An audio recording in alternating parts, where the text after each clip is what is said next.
미국 워싱턴 DC의 조지타운 마을 전체가 큰 충격적인 일이 벌어졌습니다. 조지타운 마을 전체가 주민들이 방바닥을 모두 뜯고 보수 작업을 시작했는데요.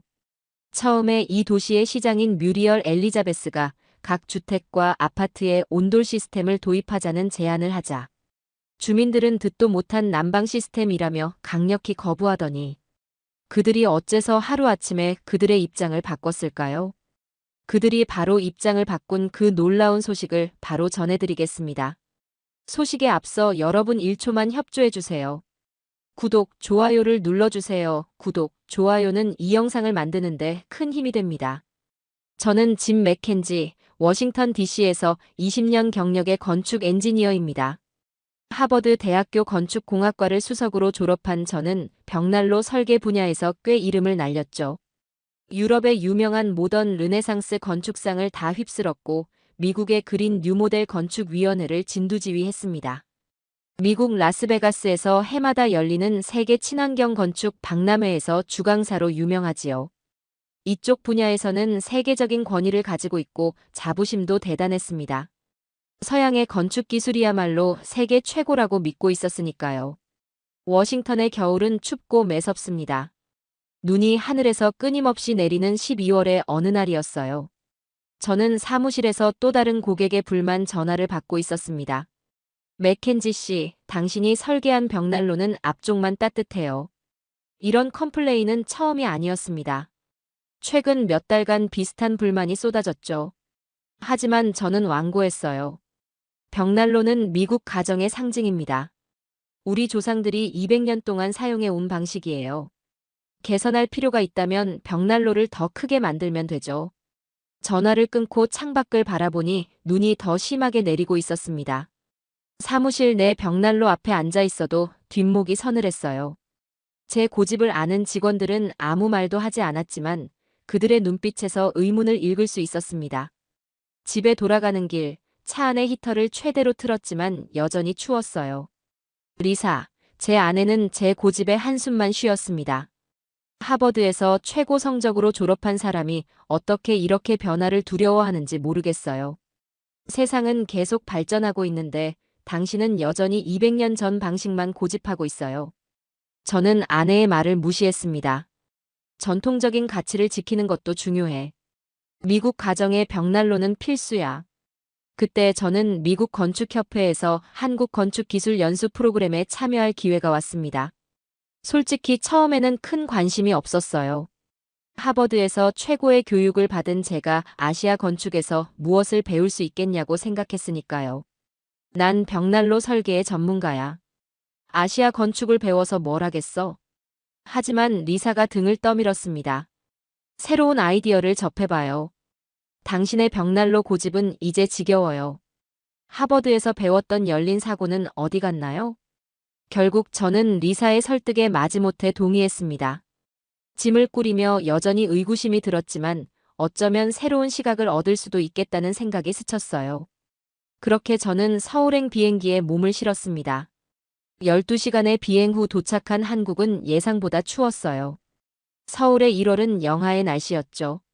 송민수 박사가 공항에서 저를 맞이했습니다. 송 박사는 한국계 미국인으로 우리 프로그램의 가이드였어요. 맥켄지 씨, 오늘 밤은 특별한 경험을 준비했습니다. 현대식 호텔이 아닌 전통 한옥에서 묵게 될 거예요. 진정한 한국의 건축 철학을 느껴보세요.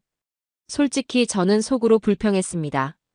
긴 비행 후에 편안한 호텔 침대를 기대했는데 전통 가옥이라니요. 하지만 예의상 미소를 지으며 따라갔죠. 한국은 습기가 높아서 체감 온도가 더 낮을 수 있어요. 송 박사가 설명했습니다. 독일이나 영국의 같은 온도보다 더 춥게 느껴지는 경우가 많죠. 그렇군요. 하지만 저는 시베리아에서도 연구한 적이 있어요. 영하 40도의 날씨도 견뎌봤습니다. 저는 자신감 있게 대답했습니다. 송 박사가 웃었습니다. 시베리아는 건조해서 다릅니다. 한국의 추위는 뼈속까지 파고든다고 하죠. 하지만 곧 그 추위를 이겨내는 한국만의 지혜를 보게 될 겁니다. 택시를 타고 한옥마을로 향하는 길, 창밖으로 보이는 서울의 현대적인 고층 빌딩들이 인상적이었습니다. 이런 첨단 도시에서 전통 가옥이 어떤 모습일지 궁금해졌어요. 한옥에 도착했을 때는 이미 저녁이었습니다. 밖은 영하 15도였어요. 하지만 문을 열고 들어간 순간 놀라운 일이 벌어졌습니다. 바깥은 얼어붙을 정도로 추웠지만 안은 놀랍도록 따뜻했어요. 히터나 에어컨 소리도 없었습니다. 이게 어떻게 된 거죠? 난방기는 어디 있나요? 저는 의아해하며 물었습니다. 송 박사는 미소를 지으며 바닥을 가리켰어요. 바닥에 손을 대보세요. 무릎을 꿇고 바닥에 손을 대자 놀랍게도 바닥에서 따뜻한 열이 올라왔습니다. 양말을 벗고 맨발로 서보니 더욱 따뜻했어요. 어리둥절한 제 표정을 본 송 박사가 웃으며 말했어요. 이것이 온돌입니다. 1500년 전부터 한국인들이 사용해 온 난방 시스템이죠. 원래는 아래에 화로를 두고 그 열이 바닥 전체로 퍼지게 하는 원리였어요. 현대에는 물을 데워 파이프로 순환시키는 방식을 사용하지만 원리는 같습니다. 왜 바닥을 데우는 건가요? 공기를 직접 데우는 게 더 효율적이지 않을까요? 송 박사가 설명했습니다. 한국인들은 전통적으로 바닥에 앉아서 생활했어요. 지금도 많은 한국 가정에서는 식사나 휴식을 바닥에서 합니다. 또한 열역학적으로 생각해 보세요. 열은 위로 올라가지 않나요? 바닥에서 열이 올라오면 공간 전체가 고르게 따뜻해집니다. 한옥방에는 침대 대신 바닥에 깔린 이불이 있었어요. 송 박사가 말했습니다. 오늘 밤 이 온돌 위에서 주무시게 될 겁니다. 아랫목이라고 부르는 가장 따뜻한 자리를 준비했어요. 아랫목이요? 네, 온돌방에서 가장 따뜻한 자리예요. 전통적으로 집안의 어르신이나 귀한 손님을 위한 자리였죠. 저는 그 밤 생전 처음으로 바닥 난방 위에서 잠을 잤습니다. 놀랍게도 밤새 따뜻했어요. 아침에 일어났을 때 저는 무언가 큰 것을 발견했다는 느낌이 들었습니다. 이것이 우리가 필요한 해답일지도 모릅니다. 저는 조용히 중얼거렸습니다. 송 박사는 아침 식사를 준비하며 말했습니다. 한국에서는 온돌이 단순한 난방 시스템이 아니에요. 가족 문화의 중심이죠. 모든 사람이 같은 바닥에 모여 대화하고 식사하고 쉴 수 있으니까요. 저는 무릎을 꿇고 앉아 아침 식사를 했습니다. 따뜻한 바닥 위에 앉아 있으니 춥지 않았고 오히려 편안했어요. 이런 생활 방식과 온돌이 어떻게 연결되어 있는지 이해가 되기 시작했습니다. 송 박사님, 이 온돌 기술은 정말로 한국에서만 발전한 건가요? 다른 나라에서는 시도하지 않았나요? 송 박사가 차분히 설명했습니다. 로마 제국에서도 하이포코스트라는 비슷한 시스템이 있었고 시베리아와 쿠릴 섬에서도 6000년 전 흔적이 발견되었습니다. 하지만 완전한 온돌 시스템으로 발전한 곳은 한국뿐이에요. 온돌이 발전하려면 세 가지 조건이 필요합니다. 추운 기후, 정착 생활, 그리고 풍부한 산림 자원이요. 한국은 산악국가라 나무가 풍부했고 겨울은 춥고 여름은 더운 독특한 기후를 가졌죠. 하버드에서 배운 열역학 이론을 적용해보니 송 박사의 말이 맞았어요. 바닥에서 열이 올라오는 방식은 벽난로보다 훨씬 효율적이었습니다. 온돌은 단순한 난방 시스템이 아니라 전체 생활 방식을 변화시키는 철학적 접근이라는 것을 깨달았습니다. 그리고 이것이 미국의 벽난로 중심 난방을 완전히 뒤흔들 혁명의 시작이 될 줄은 그때는 몰랐죠. 다음 날 아침 한옥에서 일어난 저는 생각이 많았습니다. 커피를 마시며 창밖을 바라보는데 송 박사가 다가왔어요. 잘 주무셨나요, 맥켄지 씨? 온돌은 어떠셨습니까? 놀라웠어요. 하버드에서 배운 모든 난방 이론과는 완전히 다른 접근법이더군요. 이 온돌에 대해 더 알고 싶습니다. 송 박사는 환하게 웃었습니다. 오늘은 현대식 온돌 시스템이 적용된 건물들을 방문할 예정입니다. 한국의 아파트와 현대 건축물에서 온돌이 어떻게 발전했는지 보여드릴게요. 아침 식사 후 송 박사는 재미있는 질문을 던졌습니다. 미국에서는 추위를 어떻게 이겨내나요? 글쎄요, 두꺼운 옷을 입고 벽난로를 피우고 히터를 켜죠. 한국인들은 조금 다른 방식으로 추위에 대처합니다. 온돌로 바닥을 데우고 그 위에서 생활하는 거죠. 이것은 단순한 기술 차이가 아니라 문화적 차이예요. 송 박사는 한국에서 온돌이 발달한 이유를 자세히 설명해 주었습니다. 한국은 산악국가입니다. 나무가 풍부해서 연료를 구하기 쉬웠죠. 또한 농경 사회였기 때문에 한 곳에 정착해 살았고요. 유목민들이 많았던 중국 북부나 몽골에서는 온돌이 발달하기 어려웠어요. 뭐라고요? 중국에서는 온돌이 없었나요? 중국 북부 일부 지역에서도 사용했지만 전역으로 퍼지지 않았습니다.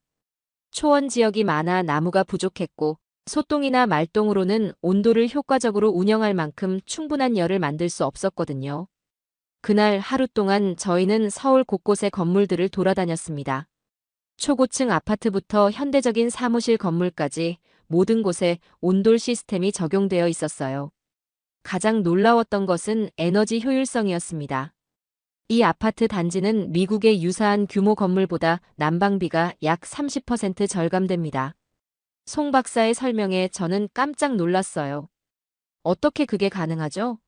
바닥 전체를 데우는 게 더 많은 에너지를 소모할 것 같은데요. 송 박사는 교수처럼 차분하게 설명했습니다. 열역학의 기본 원리를 생각해 보세요. 온기는 위로 올라가죠. 벽난로는 열이 천장으로 바로 올라가서 대부분의 열이 낭비됩니다. 하지만 온돌은 바닥에서부터 열이 균일하게 올라오죠. 또한 바닥재가 열을 오래 보존하기 때문에 한번 데우면 오래 지속됩니다. 그의 설명을 들으며 저는 머릿속으로 계산을 해보았습니다. 하버드에서 배운 열역학 이론을 적용해보니 송 박사의 말이 맞았어요. 벽난로는 실제로 매우 비효율적인 난방 방식이었던 거죠. 오후에는 한국의 온돌 역사를 더 깊이 배웠습니다. 송 박사는 우리를 작은 민속 박물관으로 데려갔어요. 온돌은 약 2400년 전 한반도 북부 두만강 유역에서 처음 등장했습니다. 당시에는 작은 규모였죠. 사람 한 명이 눕거나 앉을 수 있는 정도의 기역자 형태였어요. 연료를 아끼기 위해서였죠. 박물관 디오라마를 보니 초기 온돌은 정말 소박했습니다. 하지만 고려시대를 지나 조선시대에 이르러 온돌은 방 전체를 데우는 시스템으로 발전했어요. 아랫목과 윗목이라는 말을 들어보셨나요? 송 박사가 물었습니다. 아니요, 처음 듣는 말입니다. 온돌방에서 부를 때는 곡과 가까운 자리가 아랫목이고 가장 따뜻합니다. 반대편은 윗목이라 하고 상대적으로 덜 따뜻하죠. 아랫목은 항상 집안의 어른이나 귀한 손님을 위한 자리였어요. 흥미로운 문화적 측면이었습니다. 난방 기술이 사회적 위계 질서와 예절까지 형성했다니 놀라웠어요. 온돌이 널리 퍼진 건 언제였나요? 조선시대 후기에 양반 계층이 크게 늘어나면서 온돌도 보편화되었습니다. 양반의 상징이 온돌이 있는 집이었거든요. 조선 초기에는 인구의 10%만이 양반이었는데 조선 후기에는 80%까지 늘었죠. 그러다 보니 산에서 나무를 너무 많이 베어 환경 문제도 생겼어요. 지금의 기후 변화와 비슷한 문제가 과거에도 있었다니 아이러니했습니다. 그날 저녁, 저는 한국 전통 음식점에서 실제로 바닥에 앉아 식사를 했습니다. 따뜻한 바닥 위에 앉아 있으니 춥지 않았고 오히려 편안했어요. 이런 생활 방식과 온돌이 어떻게 연결되어 있는지 이해가 되기 시작했습니다. 미국에서는 겨울에 바닥이 차가워서 항상 신발이나 슬리퍼를 신고 다녀요. 바닥에 앉아 식사하는 건 상상도 못할 일입니다. 송 박사가 웃으며 말했습니다. 한국에서는 겨울에 사람들이 집 안에서 반팔 차림으로 지내곤 해요. 바닥이 너무 따뜻하거든요. 심지어 패딩만 걸치고 슬리퍼 차림으로 잠깐 편의점에 다녀오기도 합니다. 그건 정말 미국과 정반대네요. 온돌 문화는 핫팩 같은 휴대용 방한용품도 발전시켰어요. 한국 사람들은 밖에서도 온기를 느끼고 싶어 하죠. 일본에서도 코타츠라는 난방 테이블이 발달했고요. 호텔로 돌아온 후 저는 리사에게 전화를 걸었어요. 여보, 당신이 옳았어요. 내가 너무 고집스러웠네요. 한국에서 정말 놀라운 것을 발견했습니다. 무슨 일이에요? 당신이 변화를 받아들이다니 믿어지지 않네요. 온돌이라는 난방 시스템이에요. 바닥 전체가 따뜻해져서 공간 전체를 데우는 방식이죠. 벽난로보다 훨씬 효율적이고 쾌적해요. 이걸 미국에 도입하면 어떨까 생각 중이에요. 온돌. 처음 듣는 말이네요. 정말 그렇게 좋아요? 상상 이상이에요. 이건 단순한 난방 방식이 아니라 생활 문화예요. 바닥에 앉아 식사하고 바닥에서 자고 우리가 미국에서 소파와 침대에 집착하는 것처럼요. 다음 날, 송 박사는 저를 한국의 온돌 전문 제조업체로 데려갔습니다. 그곳에서 현대식 온돌 시스템이 어떻게 만들어지고 설치되는지 자세히 배웠어요. 물이 흐르는 파이프를 바닥에 설치하고 그 위에 특수 소재를 깔아 열을 고르게 분산시키는 방식이었습니다. 공장 관계자는 자랑스럽게 말했어요. 우리 시스템은 이미 유럽 일부 국가에 수출되고 있습니다.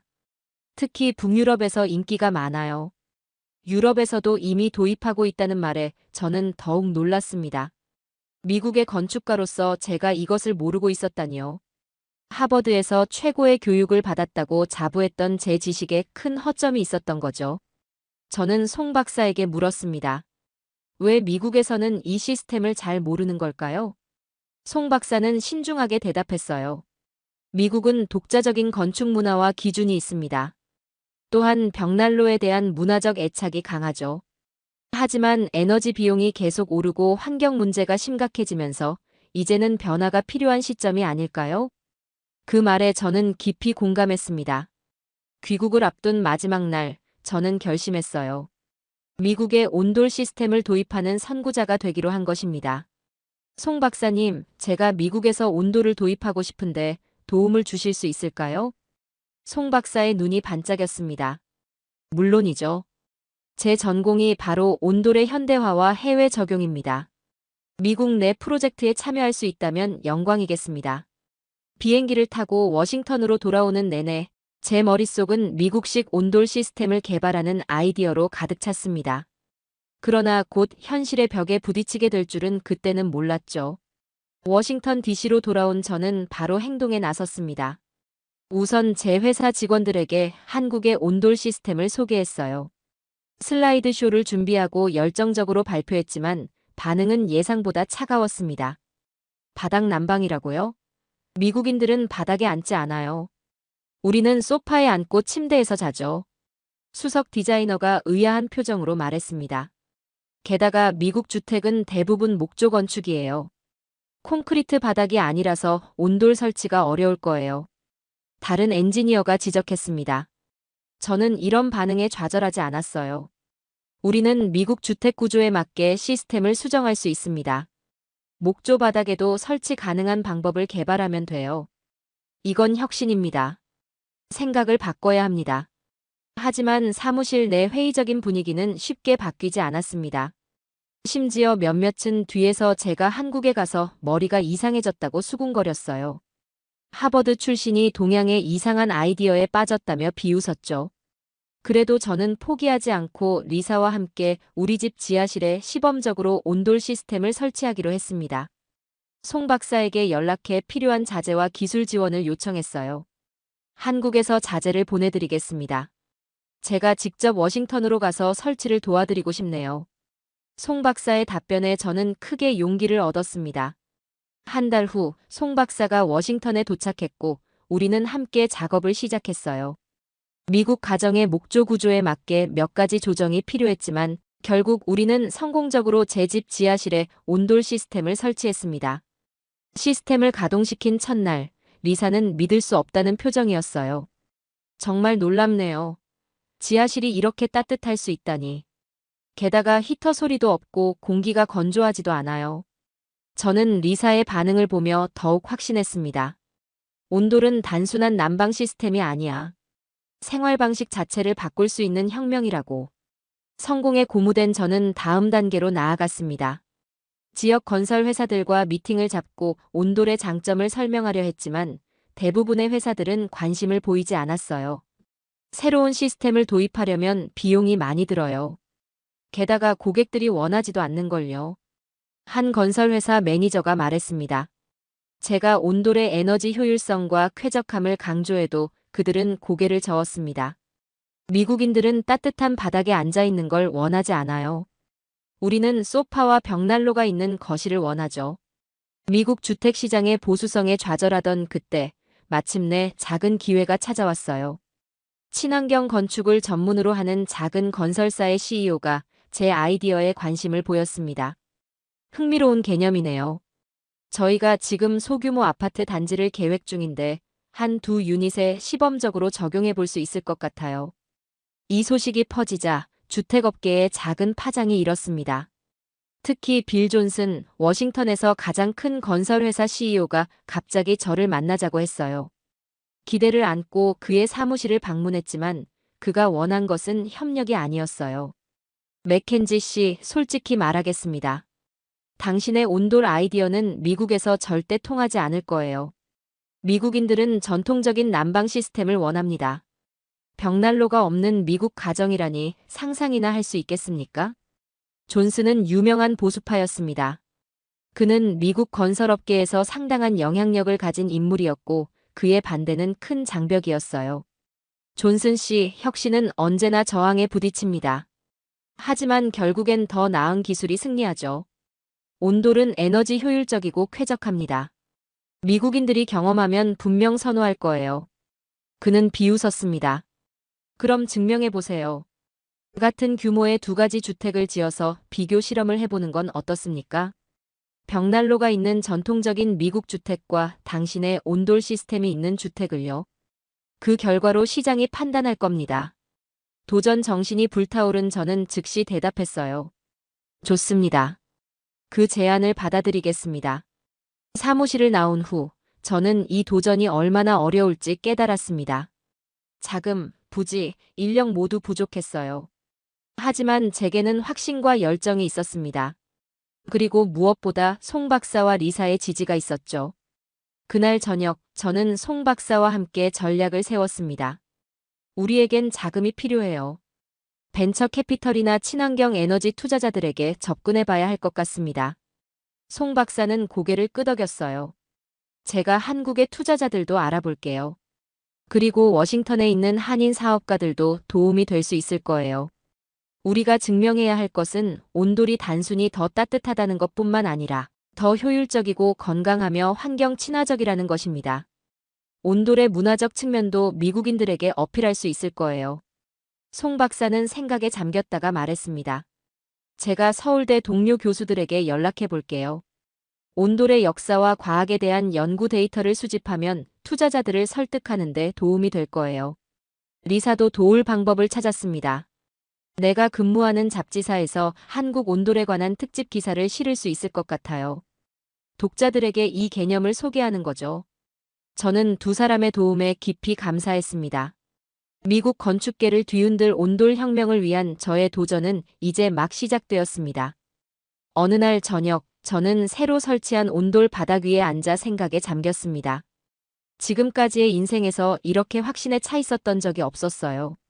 하버드 출신 건축가로서의 제 명성이 위험에 처할 수도 있었지만 이것은 단순한 경력 문제가 아니라 더 나은 삶의 방식을 위한 도전이었습니다. 미국이 온돌을 받아들일 준비가 되었을까? 저는 스스로에게 물었습니다. 그 답을 찾기 위한 여정이 이제 시작되었습니다. 존슨의 도전 이후 몇 주 동안 저희는 쉴 틈 없이 움직였습니다. 자금 마련이 가장 큰 과제였어요. 여러 투자자들을 만났지만 대부분은 미국 시장에서 검증되지 않은 기술이라며 투자를 망설였죠. 절박한 상황에서 저는 모교인 하버드 대학교의 동문 네트워크에 도움을 청했습니다. 환경공학과 교수님 한 분이 관심을 보이셨어요. 맥켄지 군, 자네의 프로젝트가 흥미롭군. 우리 학과에서 연구 프로젝트로 지원할 수 있을 것 같네. 대신 모든 데이터를 공유하고 학생들의 현장 학습을 허용해야 하네. 마침내 빛이 보였습니다. 하버드의 지원과 송 박사가 모은 한인 사업가들의 후원으로 프로젝트를 시작할 수 있게 되었어요. 워싱턴 교외에 작은 부지를 임대해 두 채의 동일한 크기의 주택을 짓기로 했습니다. 하나는 전통 미국식 벽난로 난방, 다른 하나는 온돌 시스템을 적용하기로 했죠. 건설 과정은 순탄치 않았습니다. 미국 건설 법규에 맞추면서 온돌을 설치하는 것은 예상보다 복잡했어요. 일부 자재는 한국에서 특별히 공수해야 했고 미국 목조 주택 구조에 맞게 시스템을 변형하느라 여러 번 설계를 수정했습니다. 이건 단순한 복제가 아니라 혁신이에요. 우리는 한국의 온도를 미국 환경에 맞게 재창조하고 있는 거죠. 송 박사의 말에 저는 큰 위안을 얻었습니다. 공사 중에 존슨의 사람들이 여러 번 현장을 방문했어요. 그들은 비웃으며 자료를 수집해 갔습니다. 저는 이것이 단순한 경쟁이 아니라는 것을 알았어요. 존슨은 제가 실패하길 바라고 있었고 그것을 확실히 하기 위해 모든 수단을 동원할 태세였습니다. 어느 날 공사 현장에서 문제가 발생했습니다. 온돌 파이프 공급이 갑자기 중단된 것이었어요. 알고 보니 존슨이 공급업체를 매수해 계약을 파기하게 한 것이었습니다. 이제 어떻게 하죠? 현장 감독이 당황해서 물었습니다. 대안을 찾아야죠. 한국에서 직접 수입하든 다른 미국 업체를 찾든. 제 목소리에는 분노와 결의가 섞여 있었습니다. 리사가 제 손을 꼭 잡아주었어요. 당신은 할 수 있어요. 이런 작은 방해에 굴복하지 마세요. 송 박사는 긴급하게 한국 연락망을 가동했고 일주일 후 우리는 새로운 파이프를 공수받을 수 있었습니다. 공사는 계속되었어요. 마침내 두 주택이 완성되었습니다. 외부는 거의 동일하게 보이는 전형적인 미국식 주택이었지만 내부의 난방 시스템은 완전히 달랐죠. 이제 실험을 시작할 차례였습니다. 저희는 하버드 연구팀과 함께 엄격한 실험 프로토콜을 설계했습니다. 두 주택에 동일한 가구를 배치하고 자동화 시스템으로 같은 온도를 유지하게 설정했어요. 에너지 소비량, 실내 온도 분포, 습도 등 다양한 지표를 측정할 센서를 설치했죠. 존슨은 대중 앞에서 실험 결과를 공개하자고 제안했습니다. 저는 즉시 동의했어요. 이것은 제 평생의 도전이었고 저는 온돌의 우수성을 확신했습니다. 맥켄지, 당신은 미쳤어요. 존슨은 권력이 있고 영향력이 커요. 만약 실패하면 당신 경력은 끝날 거예요. 한 동료가 경고했습니다. 하지만 저는 물러설 수 없었어요. 진실과 더 나은 기술이 이길 거예요. 제가 하버드에서 배운 가장 중요한 교훈이죠. 실험 첫날, 워싱턴 지역 언론사들이 현장을 취재했습니다. 존슨은 자신감 넘치는 모습으로 등장했고 저는 긴장된 마음으로 실험 개시 버튼을 눌렀습니다. 두 주택의 난방 시스템이 가동되기 시작했고 세상을 바꿀지도 모를 대결이 시작되었습니다. 실험이 시작된 첫 주 결과는 예상보다 더 좋았습니다. 온돌 주택의 에너지 소비량은 벽난로 주택보다 25% 적었고 실내 온도 분포도 훨씬 균일했어요. 하지만 가장 중요한 테스트는 아직 남아 있었습니다. 하버드 연구팀은 사람들의 체감 온도와 만족도를 측정하기 위해 자원자들을 모집했어요. 다양한 연령과 배경의 사람들이 두 주택을 번갈아 방문하며 경험을 기록했습니다. 벽난로 앞은 따뜻하지만 방구석은 춥네요. 온돌 주택은 어디에 있어도 똑같이 따뜻해요. 벽난로는 로맨틱하지만 온돌은 실용적이에요. 대부분의 피드백은 온돌에 유리했지만 미국인들의 벽난로에 대한 문화적 애착도 강하게 나타났습니다. 하지만 저희가 기대하지 않았던 그룹에서 온돌에 대한 열광적인 지지가 나타났어요. 우리 아이가 바닥에서 기어다니는데 온돌 주택에서는 걱정 없이 놀게 할 수 있어요. 관절염이 있는데 온돌 바닥에서 자니 아침에 통증이 훨씬 덜해요. 노인들과 어린아이가 있는 가정에서 온돌의 장점을 특히 높이 평가했습니다. 이것은 저희에게 새로운 마케팅 방향을 제시했어요. 실험 3주차 예상치 못한 일이 벌어졌습니다. 워싱턴 지역에 갑작스러운 정전이 발생한 것이었어요.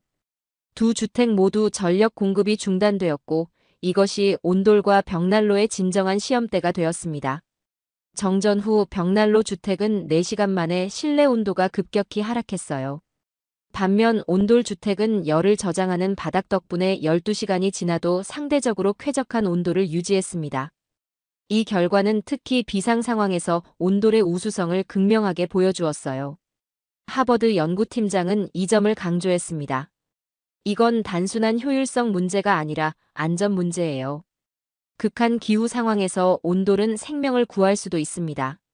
실험 한 달째 워싱턴 지역 신문에 미국 주택의 미래를 바꿀 수 있는 한국의 기술이라는 제목의 기사가 실렸습니다. 기사는 온돌의 에너지 효율성과 쾌적함을 상세히 다루었고 하버드 연구팀의 초기 결과를 인용했어요. 이 기사를 본 존슨은 크게 화를 냈습니다. 그는 급히 기자회견을 열어 반박했어요. 이 소위 온돌이라는 것은 미국 문화에 맞지 않습니다. 우리는 벽난로 앞에서 가족들과 담소를 나누는 전통을 가지고 있어요. 이런 외국 기술에 현혹되지 마세요. 하지만 이미 흐름은 바뀌고 있었습니다.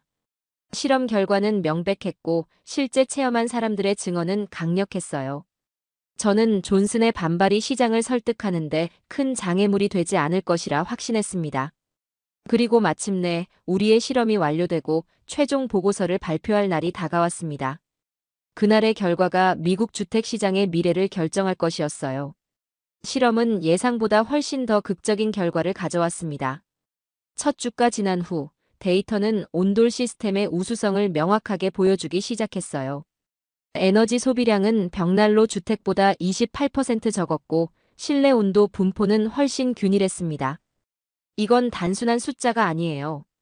실제 생활에서 어떤 차이가 있는지 사람들이 직접 경험해야 합니다. 저는 공개 체험 행사를 제안했습니다. 존슨은 비웃었어요. 그래요, 한번 해봅시다. 미국인들은 여전히 전통적인 벽난로를 선호할 테니까요. 주말, 저희는 오픈하우스 행사를 개최했습니다.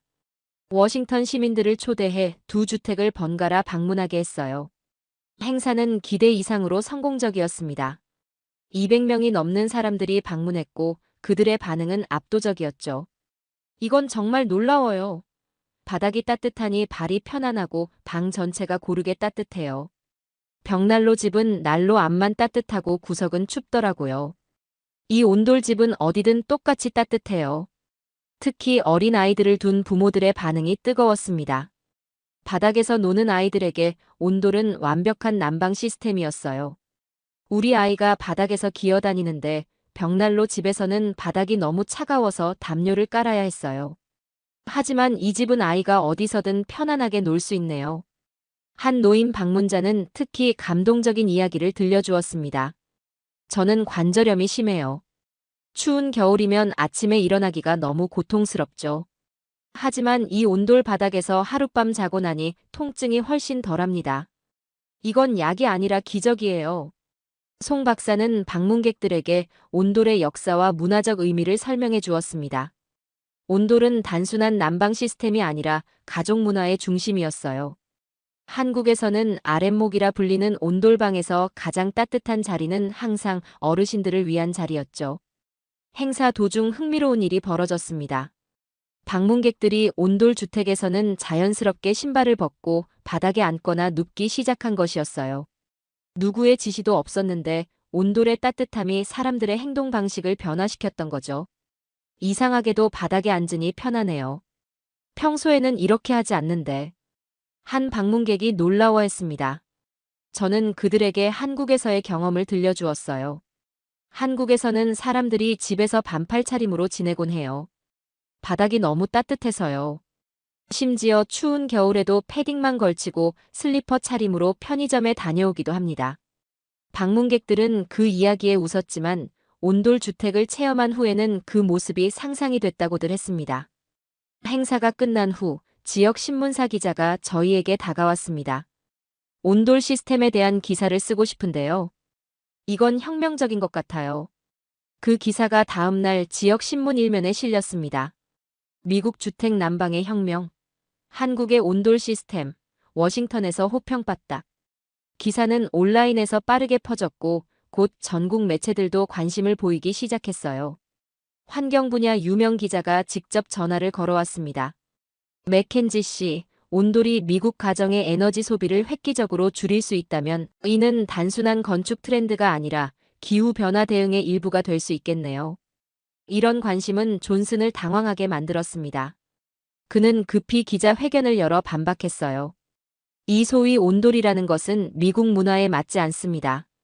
우리는 벽난로 앞에서 가족들과 담소를 나누는 전통을 가지고 있어요. 이런 외국 기술에 현혹되지 마세요. 하지만 이미 흐름은 바뀌고 있었습니다. 실험 결과는 명백했고 실제 체험한 사람들의 증언은 강력했어요. 저는 존슨의 반발이 시장을 설득하는데 큰 장애물이 되지 않을 것이라 확신했습니다. 실험 한 달째 예상치 못한 한파가 워싱턴을 강타했어요. 기온이 영하 20도까지 떨어졌고 전력 사용량이 급증해 일부 지역에서는 정전까지 발생했습니다. 이 위기 상황이 저희 실험의 진정한 시험대가 되었어요. 두 주택 모두 동일한 전력 제한을 받게 설정했고 내부 온도 변화를 관찰했습니다.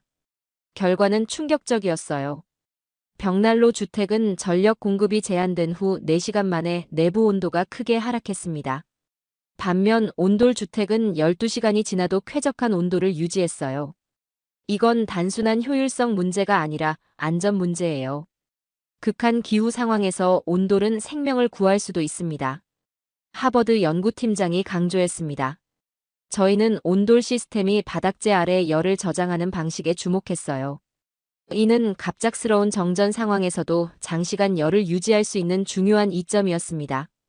송 박사는 이런 특성이 한국의 역사적 맥락에서 발전했다고 설명했습니다. 온돌은 단순히 지금 따뜻하게 하는 것이 아니라 한 번 뗀 열을 오래 유지해 연료를 아끼는 지혜가 담겨 있어요. 자원이 제한된 환경에서 발전한 기술이니까요. 하버드 연구팀은 이런 측면에 특히 주목했습니다. 기후변화로 인한 극단적 날씨가 증가하는 상황에서 온돌은 에너지 효율성뿐 아니라 재난 대응 측면에서도 큰 가치가 있습니다. 한파가 지나간 후 저희는 최종 보고서를 발표했어요. 온돌 시스템은 에너지 효율성, 실내 온도 안정성, 사용자 만족도 등 모든 측면에서 전통적인 벽난로 시스템을 압도했습니다. 환경단체들도 온돌에 관심을 보였습니다. 이것은 미국이 주택 부문의 탄소 배출을 줄일 수 있는 구체적인 방안이 될 수 있습니다. 저는 하버드에서 특별 강연을 요청받았고 건축업계 컨퍼런스에서도 온돌 시스템에 대해 발표할 기회를 얻었습니다.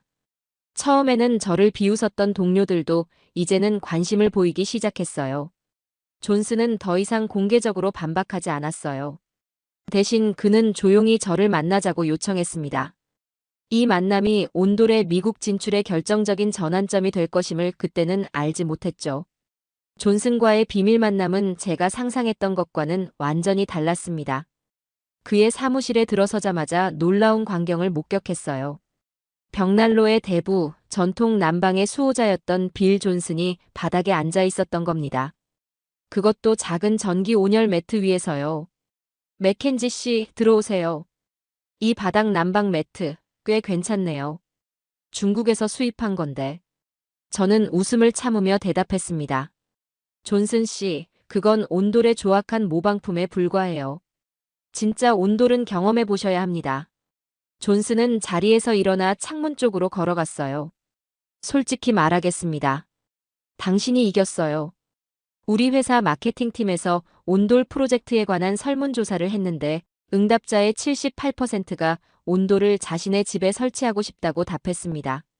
그의 말에 저는 내심 환호했지만 침착함을 유지했어요. 그래서 제게 무슨 제안을 하실 건가요? 우리 회사가 온돌 기술을 도입하고 싶습니다. 당신과 송 박사님이 우리와 협력해서 미국형 온돌 시스템을 개발하는 거죠. 저는 의자에 등을 기대며 여유롭게 물었습니다. 왜 갑자기 생각이 바뀌셨나요? 몇 주 전만 해도 온돌은 미국에서 절대 통하지 않을 거라고 하셨잖아요. 존슨은 한숨을 쉬었어요. 솔직히, 제 어머니 때문입니다. 어머니요? 네. 어머니가 저희 실험주택 오픈하우스에 몰래 다녀가셨어요. 그리고는 저에게 전화해서 1시간 동안 잔소리를 하셨죠. 빌, 내가 왜 이렇게 고집이 셀까? 그 바닥 난방이 얼마나 좋은데. 내 관절염에는 그게 최고야. 라고요. 저는 웃음을 터뜨렸습니다. 존슨 어머님이 저희의 비밀 무기였군요. 게다가 어머님이 친구들에게 다 말씀하셨어요. 지금 제 전화기에는 어머니 친구분들의 메시지로 가득 차 있습니다. 빌, 우리 집에도 그 온돌이란 걸 설치해줘라는 내용으로요. 두 사람 모두 크게 웃었습니다. 비즈니스의 세계에서 때로는 가장 강력한 설득력을 가진 것이 데이터나 과학이 아니라 어머니의 한마디라는 사실이 아이러니했어요. 존슨은 이어서 말했습니다. 그런데 이런 온돌 시스템이 정말 한국에서만 발전한 기술인가요? 다른 나라에서는 시도하지 않았나요? 송 박사가 전문가답게 설명했습니다. 온돌과 비슷한 시스템은 여러 문명에서 시도되었습니다. 로마 제국에서는 하이포코스트라는 비슷한 시스템이 있었고, 심지어 알래스카와 쿠릴 섬에서도 6천년 전 유사한 흔적이 발견되었어요. 그렇다면 왜 한국에서만 이렇게 발전했죠? 존슨이 궁금해했습니다. 온돌이 발전하려면 세 가지 조건이 필요해요. 추운 기후, 정착 생활, 그리고 풍부한 산림 자원이 있어야 합니다. 한국은 산악국가라 나무가 풍부했고, 겨울은 춥고 여름은 더운 독특한 기후를 가졌죠. 유목민들이 많았던 중국 북부나 몽골에서는 온돌이 발달하기 어려웠어요. 소똥이나 말똥으로는 온돌을 효과적으로 운영할 만큼 충분한 열을 만들 수 없었거든요. 존슨은 놀라움을 감추지 못했습니다. 정말 흥미롭군요. 이런 역사적 배경은 마케팅에도 활용할 수 있겠는데요. 계약 조건을 논의하는 동안 존슨의 사무실 문이 갑자기 열렸습니다. 비서가 급하게 들어왔어요. 존슨 사장님, 중요한 전화입니다. 뉴욕에서 온 전화인데요. 그분입니다. 존슨의 얼굴이 갑자기 긴장으로 가득 찼어요. 그는 저에게 양해를 구하고 전화를 받았습니다. 저는 그의 표정 변화를 지켜봤어요. 처음에는 긴장했다가 놀라움, 그리고 기쁨으로 바뀌었습니다. 전화를 끄는 존슨이 흥분된 목소리로 말했어요. 믿을 수 없군요. 뉴욕의 그 유명한 부동산 재벌이 우리 온돌 프로젝트에 관심을 보였습니다. 그분이 직접 시범주택을 방문하고 싶다고 하세요. 저는 놀라움을 감추지 못했습니다. 정말인가요? 어떻게 알게 되셨대요? 골프장에서 우리 실험 결과를 담은 기사를 읽으셨다고 합니다. 특히 에너지 효율성과 비용 절감 부분에 관심이 많으시더군요. 그때 저는 깨달았어요. 아무리 유명하고 부유한 사람이라도 누구나 비용 절감에는 관심이 있다는 것을요. 온돌의 진정한 매력은 단순한 편안함을 넘어 경제적 이점에 있었던 거죠. 송 박사는 놀란 표정을 감추지 못했습니다. 그분이 한국 문화에 관심이 있으신가요? 존슨이 어깨를 으쓱했습니다. 글쎄요, 그분은 주로 돈에 관심이 있으시죠. 그런데 기사에서 온돌 주택이 벽난로 주택보다 난방비가 28% 적게 든다는 부분을 3번이나 밑줄 쳐놓으셨다고 해요. 뉴욕의 부동산 거물이 온돌에 관심을 보인다는 소식은 온돌 프로젝트에 날개를 달아주었습니다. 존슨은 즉시 마케팅팀을 소집해 미국식 온돌 캠페인을 기획하기 시작했어요. 프로젝트명은 K-히트로 정했습니다. 한국의 기술의 경의를 표하면서도 미국 시장에 맞게 재해석한다는 의미였어요. 존슨이 갑자기 흥미로운 질문을 던졌습니다. 혹시 한국에서는 온돌 때문에 특별한 생활 방식이 있나요? 마케팅에 활용할 수 있을 것 같은데요. 송 박사의 얼굴이 밝아졌습니다. 네, 많죠. 한국 사람들은 집에서 반팔 차림으로 지내곤 해요. 바닥이 너무 따뜻해서요. 심지어 추운 겨울에도 패딩만 걸치고 슬리퍼 차림으로 편의점에 다녀오기도 합니다. 존슨이 놀라워했습니다. 영하의 날씨에 슬리퍼를 신고 밖에 나간다고요? 네, 집이 너무 따뜻하니까요. 또 한국에는 아랫목이라는 개념이 있어요. 온돌방에서 가장 따뜻한 자리인데 전통적으로 집안의 어른이나 귀한 손님을 위한 자리였죠. 존슨은 메모를 하며 고개를 끄덕였습니다. 이런 문화적 측면도 마케팅에 활용할 수 있겠군요. 당신의 집에 아랫목을 만들어드립니다. 같은 슬로건은 어떨까요? 그리고 온돌은 핫팩 문화도 발전시켰어요. 한국 사람들은 밖에서도 온기를 느끼고 싶어 하죠. 체온을 유지하는 지혜가 발달한 거예요. 존슨의 눈이 반짝였습니다. 핫팩이요? 그것도 같이 마케팅할 수 있겠네요. 온돌 주택 구매자에게 핫팩 세트를 사은품으로 주는 거예요. 그날 저녁 리사와 송 박사와 함께 축하 파티를 열었습니다. 샴페인을 따르며 리사가 물었어요. 뉴욕의 그 부동산 재벌이 정말 온돌을 자기 건물에 도입할까요? 송 박사가 웃으며 대답했습니다. 그분이 도입하면 미국 전역에 온돌 붐이 일어날 겁니다. 그분은 자신이 하는 일에 자부심이 강한 분이니까요. 내가 쓰는 건 최고야. 라고 자랑하실 테니까요. 저는 잔을 들어올리며 말했습니다. 미국을 따뜻하게 바꿀 온돌 혁명을 위해. 리사가 궁금해했습니다. 온돌이 미국에 정착하면 어떤 변화가 생길까요? 송 박사가 생각에 잠겼다가 말했습니다.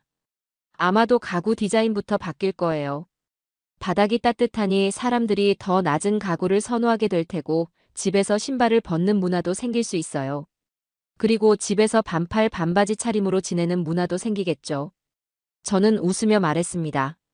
미국 사람들이 겨울에 패딩 차림으로 편의점에 슬리퍼를 신고 뛰어나가는 모습을 상상해 보세요.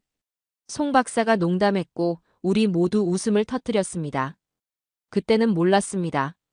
이 작은 승리가 얼마나 큰 파도를 일으킬지, 그리고 미국의 전통적인 주택 문화를 어떻게 영원히 바꿔놓을지를요. 그리고 그 유명한 부동산 재벌의 방문이 예정된 날, 저희는 숨죽이며 기다리고 있었습니다. 뉴욕의 부동산 재벌이 방문하는 날, 우리 시범 주택 앞은 경호원들로 가득 찼습니다. 검은색 선글라스를 낀 건장한 남성들이 건물 주변을 살피고 무전기로 끊임없이 교신하는 모습이 마치 영화 촬영장 같았어요. 이 정도 경호가 필요한 사람이 온돌에 관심을 보인다니 믿기지 않네요. 리사가 커튼 틈새로 밖을 내다보며 속삭였습니다. 갑자기 검은색 리무진 행렬이 도착했고 중앙 차량에서 그 유명한 인물이 내렸습니다. 텔레비전에서 본 것보다 더 화려한 금발 머리카락이 겨울 햇살에 반짝였어요. 자, 어디 있나요? 그 신기한 바닥 난방이. 그는 건물에 들어서자마자 큰 목소리로 외쳤습니다. 존슨이 긴장한 목소리로 대답했어요. 이쪽으로 오시죠. 맥켄지 씨와 송 박사님이 직접 설명해 드릴 겁니다. 저와 송 박사는 그를 맞이했습니다. 그의 첫 질문은 뜻밖이었어요. 이거 정말 한국 기술이요? 중국 제품 아니에요? 송 박사가 침착하게 대답했습니다. 네, 온돌은 한국의 전통 난방 시스템입니다. 약 1500년 이상의 역사를 가지고 있죠. 실제로 약 2400년 전 한반도 북부에서 시작되어 고려시대와 조선시대를 거치며 완성된 기술입니다. 중국에서도 비슷한 거 없었어요? 그가 물었습니다. 송 박사가 미소를 지으며 설명했어요. 중국 북부 일부 지역에서도 사용했지만 전역으로 퍼지지 않았습니다. 온돌이 발전하려면 세 가지 조건이 필요해요. 추운 기후, 정착 생활, 그리고 산림 자원이 풍부해야 합니다. 중국 대부분은 초원이라 나무가 부족했고 유목 생활을 하는 지역도 많았어요. 흥미롭군요. 역사 수업은 이제 그만하고 직접 체험해 봅시다. 온돌 주택 체험이 시작됐어요. 그는 신발을 벗고 맨발로 바닥을 걸어보더니 갑자기 멈춰 섰습니다. 이게 뭐죠?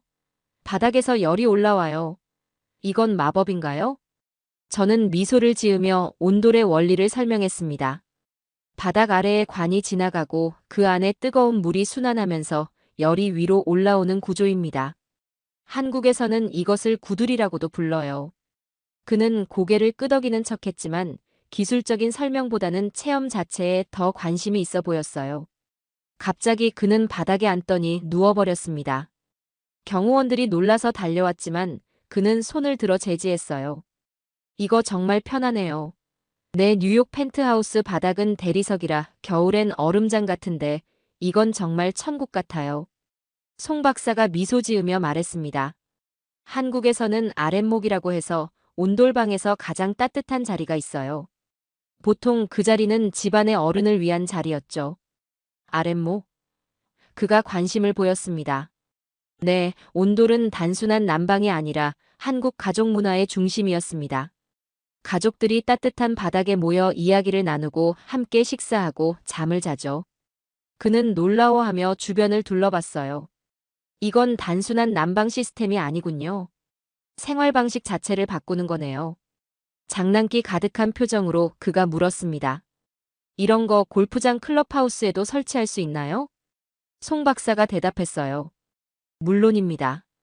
어떤 건물에도 적용 가능합니다. 그럼 트럼프 타워는요? 그의 질문에 모두가 숨을 죽였습니다. 존슨이 조심스럽게 대답했어요.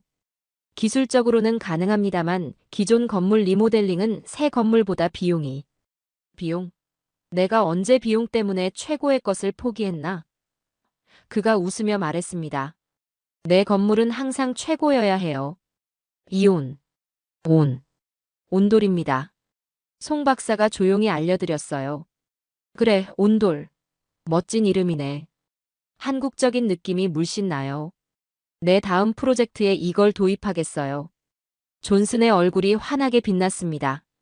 저와 송 박사는 서로를 바라보며 미소를 교환했어요. 시범주택을 나오기 전 그는 마지막으로 한 가지 질문을 했습니다. 이런 온돌이 있는데 왜 한국 사람들은 롱패딩을 입고 다니죠? 텔레비전에서 본 적 있어요. 송 박사가 웃으며 대답했습니다. 한국 사람들은 집 안과 밖의 온도 차이가 커도 잘 적응합니다. 영하 15도 바깥에서도 편의점에 슬리퍼 차림으로 뛰어나가곤 하죠. 집이 너무 따뜻하니까요. 정말 놀랍군요. 그는 감탄했습니다. 미국인들도 이런 생활을 즐길 수 있게 해야겠어요. 그의 말은 예언처럼 정확히 들어맞았습니다. 다음 달 그는 기자회견을 열어 자신의 새 호텔에 최첨단 한국식 난방 시스템을 도입한다고 발표했어요. 전국 뉴스에 보도된 그 소식은 미국 건축계에 폭풍을 일으켰습니다. 건설업체들의 전화가 쇄도했어요. 맥켄지 씨, 우리도 온돌 시스템을 배우고 싶습니다. 송 박사님, 협력 제안을 드리고 싶습니다. 인기가 폭발하자 존슨은 재빨리 아메리카 온돌 코퍼레이션을 설립했고 저와 송 박사를 공동기술 이사로 영입했습니다. 회사 가치는 출범 3개월 만에 10억 달러를 돌파했어요. 제 인생은 완전히 바뀌었습니다. 벽난로 전문가에서 미국 온돌 혁명의 선구자로 변신한 거죠. 하버드 대학에서는 제게 특별 강연을 요청했고 건축 잡지에서는 제 얼굴을 표지에 실었습니다. 하지만 가장 큰 변화는 미국인들의 생활 방식이었어요. 온돌이 설치된 집에서는 사람들이 더 자주 바닥에 앉거나 누워 시간을 보내기 시작했습니다. 거실 바닥에 앉아 영화를 보는 가족들, 따뜻한 바닥에서 요가를 하는 사람들. 한 유명 인테리어 디자이너는 이를 더 플루어 레벌루션이라고 불렀습니다. 미국인들이 소파에서 내려와 바닥을 재발견하고 있어요. 온돌 열풍이 시작된 지 1년, 미국 전역에 놀라운 변화가 일어났습니다. 뉴스에서는 온돌 혁명이라는 단어가 일상이 되었고, 부동산 광고에는 온돌 시스템 완비라는 문구가 프리미엄 요소로 등장했어요. 제 사무실 벽에는 타임지 표지가 걸려 있었습니다. 미국을 뜨겁게 달군 한국의 선물이라는 제목 아래 온돌 단면도와 제 얼굴이 나란히 실려 있었죠. 송 박사는 CNN 올해의 혁신가 상을 수상했고, 리사는 그린 홈 매거진의 편집장이 되었습니다. 미국 전역에서 온돌 관련 재미있는 에피소드들이 들려왔어요. 영국에서 온 관광객들이 온돌 호텔에 묵은 후 창문을 열고 잤다는 이야기부터 러시아 방문객들이 호텔 대신 찜질방에서 자면 된다며 좋아했다는 소식까지. 신기한 것은 온돌과 함께 한국의 다른 문화도 미국에 스며들기 시작했다는 점이었습니다. 핫팩 문화가 대표적이었어요. 옷에 붙이는 핫팩, 주머니에 넣는 핫팩, 심지어 눈을 따뜻하게 해주는 아이 마스크까지 미국 편의점 진열대를 채웠습니다. 맥켄지 씨, 이건 정말 혁명입니다. 한 마케팅 전문가가 말했어요. 미국인들이 겨울에 두꺼운 옷 대신 핫팩을 사용하기 시작했어요. 그리고 놀랍게도 영화관에서도 사람들이 바닥에 앉거나 누워서 영화를 보기 원합니다. 일본식 코타츠 난방 테이블과 러시아식 모피 코트를 혼합한 새로운 형태의 온돌형 가구도 인기를 끌었습니다. 바닥이 따뜻하니 사람들이 더 낮은 가구를 선호하게 된 것이죠.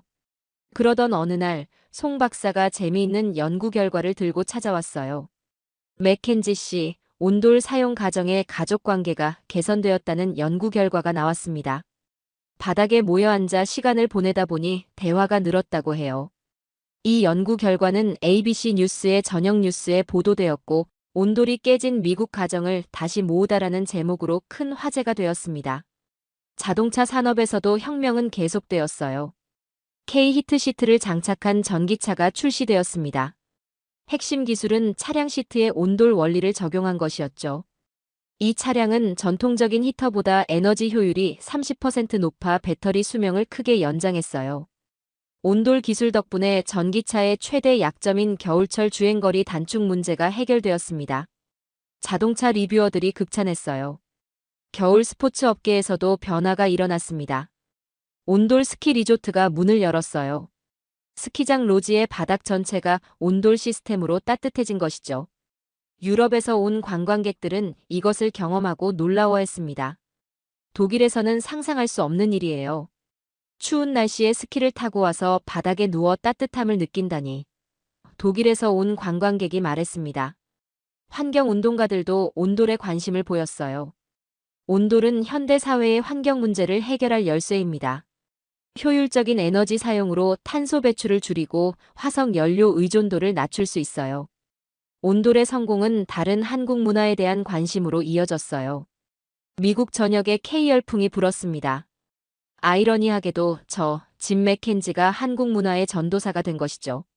3년 후 국제 온돌 협회가 설립되었고 저는 초대 회장으로 추대되었습니다. 협회의 첫 공식 행사는 서울에서 열린 글로벌 온돌 컨퍼런스였어요. 40개국에서 온 건축가와 엔지니어들이 모였습니다. 컨퍼런스 마지막 날, 제 옆에는 95세의 한국 온돌 장인이 앉아 있었습니다. 그는 평생 온돌을 만들어 온 분이었어요. 맥켄지 씨, 우리 조상들이 추위를 이겨내기 위해 만든 지혜가 이제 세계를 따뜻하게 하네요. 송 박사가 미소를 지으며 덧붙였습니다. 온돌의 진정한 가치는 효율성뿐만 아니라 모두가 같은 바닥에 앉아 온기를 나누는 공동체 정신에 있습니다. 서울의 호텔로 돌아와 창밖을 바라보며 저는 리사에게 전화했어요. 여보, 믿을 수 없는 일이 일어나고 있어요. 온돌이 미국 생활 방식까지 바꾸고 있어요. 리사가 웃으며 대답했습니다. 당신이 변화를 두려워하던 그 완고한 하버드 출신 건축가가 맞나요? 어떻게 이렇게 바뀔 수 있었죠? 저는 잠시 생각에 잠겼다가 대답했습니다. 따뜻한 바닥이 내 고집도 녹여버린 것 같아요. 한국의 따뜻한 지혜가 미국의 차가운 겨울을 녹인 것처럼 문화의 교류는 우리 모두의 삶을 더 풍요롭게 만듭니다. 온돌 혁명은 단순한 기술의 변화가 아니라 서로의 지혜를 존중하고 배우는 진정한 글로벌 협력의 아름다운 사례가 되었습니다. 그리고 가장 행복한 일은 미국인들이 이제 겨울에도 패딩 차림으로 편의점에 슬리퍼를 신고 뛰어나가는 모습을 볼 수 있게 된 것입니다. 온돌 문화는 그렇게 뿌리내렸고 우리의 삶은 조금 더 따뜻해졌습니다. 지금까지 잘 보셨으면 구독, 좋아요 눌러주세요. 여러분의 구독, 좋아요는 이 영상을 만드는데 큰 힘이 됩니다. 감사합니다.